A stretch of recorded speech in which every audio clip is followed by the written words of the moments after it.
Hello बच्चों, कैसे हो आप सब। मैं उम्मीद करता हूँ आप सब बहुत स्वस्थ होंगे और मस्त होंगे और अपनी तैयारी बहुत अच्छी तरीके से कर रहे होंगे। तो चलिए आज हम लेकर आए क्लास 10th का। आज हम लेकर आए क्या, क्लास 10th का बायोलॉजी, जिसका चैप्टर का नाम है जैव प्रकर्म। जिसका चैप्टर का क्या नाम है, जैव प्रकर्म। इसका टॉपिक आज का रहेगा पाचन तंत्र। टॉपिक क्या रहेगा, पाचन तंत्र। आज हम बहुत अच्छे तरीके से और बेहतरीन तरीके से क्या करेंगे, पाचन तंत्र के बारे में समझेंगे। पाचन तंत्र क्या होता है, कैसे होता है, भोजन कैसे बनता है, कैसे क्या होता है। तो चलिए आज हम जानेंगे पाचन तंत्र को इंग्लिश में बोला जाता है डाइजेस्टिव सिस्टम। इंग्लिश में क्या बोला जाता है, डाइजेस्टिव सिस्टम। तो चलिए सबसे पहले इसमें समझेंगे पाचन तंत्र क्या है। बहुत सारे तंत्र मिलकर भोजन को पचाना, बहुत सारे मिलकर तंत्र जो होता है क्या करता है, भोजन को पचाता है। उसी को क्या बोला जाता है, पाचन तंत्र बोला जाता है। क्या लिखा है, बहुत सारे तंत्र मिलकर भोजन को क्या करता है, पचाता है। उसी को क्या बोला जाता है, पाचन तंत्र बोला जाता है। तो चलिए अब इसमें समझ लेते हैं, पाचन तंत्र में थोड़ा सा बात कर लेते हैं। पाचन तंत्र, जटिल पदार्थ को सरल पदार्थ में तोड़ना ही पाचन कहलाता है। पाचन का मतलब क्या होता है, जटिल पदार्थ को सरल पदार्थ में तोड़ना ही क्या कहलाता है, पाचन कहलाता है। कहने का मतलब है कि जब आप रोटी या फिर और कुछ खाए तो वो क्या है, वो आपका जटिल पदार्थ है। क्या जटिल पदार्थ, उसी को बोला जाता है। जैसे आप रोटी खाए तो उसको क्या किए, शरीर उसको क्या करता है, पचाता है। तो उसी को, वो जो आपका पचेगा उसी को बोला जाता है सरल पदार्थ में तोड़ना। आपका पहले क्या था, जटिल पदार्थ था, उसको क्या किया, शरीर क्या किया, उसको सरल पदार्थ में तोड़ता है। यह क्रिया फिजिकल एवं केमिकल, यह क्रिया फिजिकल एवं केमिकल दोनों में होता है। क्या कह रहा है, यह क्रिया फिजिकल और केमिकल दोनों में होता है। पाचन का मुख्य कार्य भोजन से ऊर्जा प्राप्त करना होता है। क्या कह रहा है कि ये जो क्रिया होता है, भोजन पचाने का जो क्रिया होता है, इस क्रिया का मुख्य कार्य क्या होता है, भोजन का क्या करना, भोजन से ऊर्जा क्या करना, ग्रहण करना होता है। ठीक है, भोजन से क्या करना होता है, ऊर्जा प्राप्त करना होता है। नाल की लंबाई जो होती है कितनी होती है, आहार नाल की लंबाई जो होती है वो 32 फीट होती है। या फिर उसको अगर मीटर में देखें तो कम से कम 9 से 10 मीटर में होता है। ठीक है, तो ये आपका ऑब्जेक्टिव क्वेश्चन में आ सकता है कि आहार नाल की लंबाई जो होता है वो कितना होता है। तो आपका कितना हो जाएगा आंसर, 32 फीट होता है या फिर 9 से 10 मीटर होते हैं। दूसरा पॉइंट में आपको लिखा गया कि आहार नाल का पहला भाग, आहार नाल का पहला भाग जो होता है वो क्या होता है, मुंह गुहा होता है। क्या करते हैं, भोजन जो आप जहाँ से लेते हैं पहले क्या करते हैं, मुंह में देते हैं। तो मुंह में जो होता है उसका पहला भाग क्या होता है, मुंह गुहा होता है। ठीक है, यहाँ पे आप देख लीजिए, मुंह गुहा पहला भाग आपका यहाँ आ गया। जैसे आप खाना डालिए, ये आपका तो मुंह हो गया, लेकिन जैसे आप खाना डालिएगा सबसे पहले कहाँ जाएगा, मुंह गुहा में जाएगा। उसके बाद क्या है, ये तो जो आपका लिखा हुआ है ग्रसनी है। ठीक है, अब हम इसे देखते हैं मुंह गुहा। मुंह गुहा जो होता है उसमें क्या क्या चीज होता है। तो मुंह गुहा में सबसे पहले आपका दांत हो जाएगा, दांत का रहेगा, ये पे रहेगा। तीसरा, दूसरा नंबर पे आ जाएगा जीवा, जीवी मुंह गुहा में।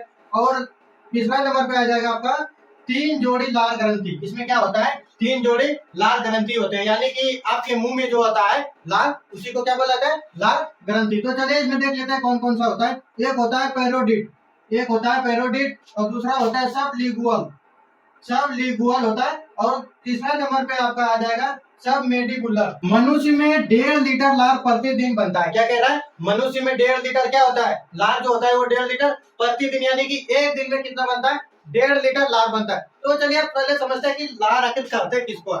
मान लीजिए आपका कोई पसंद का चीज, मान लीजिए आप अचार ले लीजिए, या फिर सबसे पसंद का चीज लीजिए आप इमली। इमली को जब आप नाम सुनिएगा तो मुंह में क्या आ जाएगा, पानी आएगा। और वही जो पानी है वही क्या है, लार है। ठीक है, लार समझ गए किसे कहते हैं। और वो दिन में कितना बनता है, एक दिन में कम से कम वो 1.5 लीटर बनता है। इसमें और लिखा है कि लार में 4 प्रकार का एंजाइम पाया जाता है। लार में जो होता है, वही जो आपका लार है जो मुंह में आता है, उसमें क्या होता है, 4 प्रकार का एंजाइम पाया जाता है। तो चलिए आप समझेंगे चारों प्रकार एंजाइम जो होता है कौन कौन सा होता है और उसका काम क्या होता है। तो इसमें सबसे पहला एंजाइम जो होता है उसमें लाइसोजाइम होता है।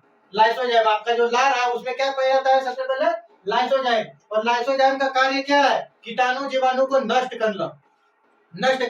मान लीजिए आप बिना हाथ धोए जब आप खाना खाइएगा तो हाथ में क्या रहता है, कीटाणु जीवाणु आपका रहता है। कोई भी बच्चा क्या करता है, बिना हाथ धोए खाना पीना खाता है। तो खाना पीना खाता है तो उसके हाथ में क्या पाया जाता है, जीवाणु कीटाणु रहता है। और वही जीवाणु कीटाणु आपके खाने के साथ क्या होगा, मुंह में जाएगा। और जब मुंह में जाएगा तो आपके मुंह में वो जो लार है, उस लार में आपका क्या रहता है, लाइसोजाइम रहता है। वो लाइसोजाइम क्या करता है, वही जो आपका जीवाणु कीटाणु जो आपको भोजन के साथ जो गया उसको क्या करता है, नष्ट कर देता है। क्या कर देता है, मार देता है। लाइसोजाइम का आप समझ लिए, कार्य क्या होता है अब समझते हैं। टाइलिन और डाइस्टेट, ये दोनों का जो काम होता है एक ही काम होता है। टाइलिन और डाइस्टेट जो होता है इसका एक ही काम होता है। इसका क्या काम होता है, देखिए इसका काम होता है स्टार्च।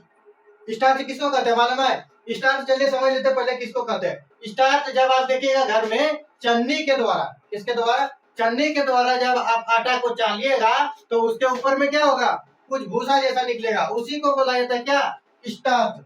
उसी को क्या बोला जाता है, स्टार्च, या फिर उसको क्या बोला जाता है, चोकर। देहाती भाषा में अगर देखेगा उसको बोला जाता है चोकर। उसी का ये क्या करता है, ये जो आपका लार है, ये दोनों टाइलिन और डाइस्टेट उसी को क्या करता है, पाचन करता है। यहाँ पे क्या लिखा है, पाचन करता है। तो चोकर का कौन पाचन करता है, ये आपका जो टाइलिन और डाइस्टेट जो है ये इसी को क्या करता है, पाचन करता है। तो तीन तो समझ लिए। तो चलिए इसमें देखते हैं चौथा नंबर में क्या लिखा है। चौथा नंबर में लिखा है म्यूक्स।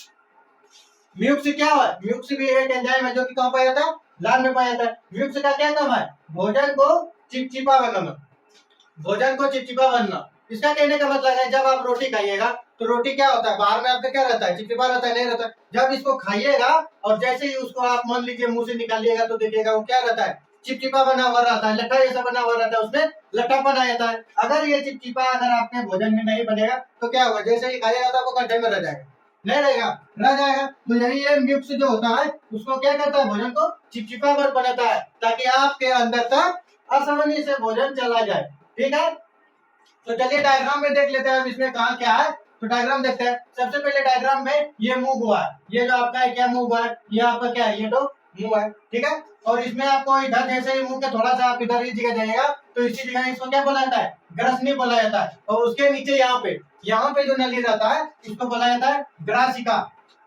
जब इसके नीचे आइएगा तो आपको इस तरह का कुछ रहता है जो कि डायग्राम में दिखाया गया है। तो इसको बोला जाता है अमाशय, इसको बोला जाता है अमाशय। ये वाला भाग कुछ इस तरह से बना हुआ रहता है, इसी को बोला जाता है क्या, अमाशय बोला जाता है। और उसके नीचे थोड़ा सा इस प्रकार का कुछ रहता है, इस तरह इमेज का, तो उसको बोला जाता है, वो हो गया आपका अग्न्याशय। आप गूगल पे सर्च करके देखिएगा तो उसमें ज्यादातर आपको समझ में आएगा।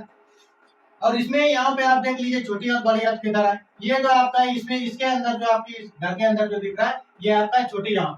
ठीक है, और बाकी बात ये जो इधर जो चारों साइड जो घुरा हुआ है नली जैसा, ये इस वाली नली को क्या बोला जाता है, मलाशय या फिर गुदा द्वार। जहाँ से गंदगी बाहर निकलता है उसी को मलाशय या गुदा द्वार बोला जाता है। और ये छोटी वाली होता है, छोटी वाली जो होता है इसको बोला जाता है परिशेषिका, परिशेषिका बोला जाता है। और इधर आप ये वाला तो इधर आप समझ लीजिए इसको अमाशय बोला जाता है। ये साइड भी कुछ इस प्रकार इमेज का बना हुआ रहता है, जिसके के अंदर एक और कुछ इमेज बना रहता है, उसको बोला जाता है पित्ताशय। और ये इस प्रकार कुछ रहता है, इस प्रकार लचीला ऐसा थोड़ा सा कुछ इस प्रकार ऊपर में रहता है, जिसको बोला जाता है डायफ्राम।